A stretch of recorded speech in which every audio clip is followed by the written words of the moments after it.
C'est toujours de voir des exercices basés sur les lieux géométriques. Là, on verra la méthode géométrique parce que là, on peut jouer aussi avec la méthode analytique en posant z égale à x plus y avec x, y appartenant ici à R. Mais là, je vais essayer d'utiliser la méthode géométrique. Bon, on va faire allusion un peu avec les lignes de niveau que vous avez vues en 12e année. Là, bon visionnage. Déterminons l'ensemble des points M du plan tel que module de z-3 plus i égale à module de 2z moins 4i. Là, pour faire ça, je vais vous donner une technique facile. Vous allez essayer d'abord d'utiliser. Pour moi, je vais utiliser la méthode géométrique parce que je vois que peut-être que ça peut fatiguer certains élèves. On va avoir des méthodes géométriques.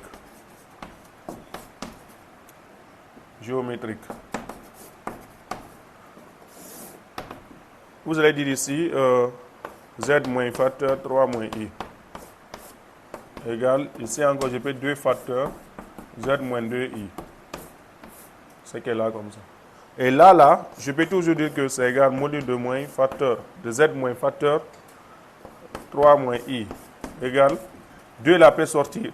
Parce que module de 2, c'est 2 encore. Et là, on a z moins 2i. C'est qu'elle a comme ça. Vous passez, vous allez dire, posons. Z de A égale à 3 moins I. Z de B égale à 2I. Parce qu'on a déjà dit que Z de M, c'est égal à M, en fait. Z. C'est qu'elle a comme ça. On vient, on remplace ici. On dira donc module de Zm moins module de moins Za égale à 2 module de Zm moins Zb. Ça, c'est qui va dire que module ici de Z de AM égale à 2 fois module de Z de BM. Module ici de vecteur ici AM et module ici de vecteur ici BM, c'est facile.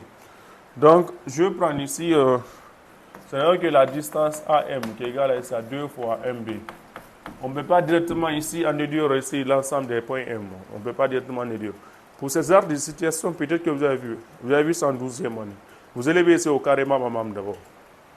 Quand vous élevez ici au carré, vous aurez ici AM au carré égale à 2 MB de tout au carré. C'est ce qu'elle a comme ça. Mais là, une fois que vous avez ça, vous déplacez. Je peux encore envoyer les vecteurs. Il n'y aura toujours pas de problème quand j'envoie les vecteurs. Donc, je peux dire AM vecteur de tout au carré égale à 2 MB vecteur de tout au carré. Parce qu'il y a une propriété qui vous dit que si vous avez vecteur ici U au carré, c'est aussi égal à U au carré. La propriété là. J'ai appliqué la même propriété ici. Là, je déplace, j'envoie au premier membre. On aura donc AM moins 2 MB. Là, par là aussi, on aura AM plus 2 MB. Ça, c'est égal à 0. On va essayer d'insérer ici le barycentre. Je vais dire soit I, le barycentre ici de point A et B affecté de 1 et moins 2 respectivement. Ici encore J ici affecté de K et B. C'est-à-dire, on va essayer de faire ça. On va dire soit I, barycentre de A et B affecté de 1 et moins 2. J, barycentre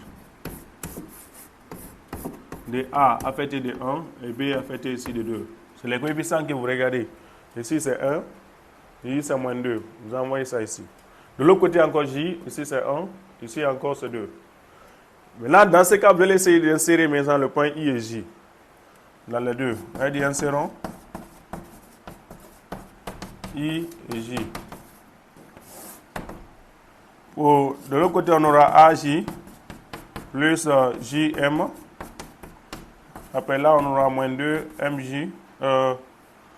Bon, j'ai laissé pour le... J'ai laissé ça.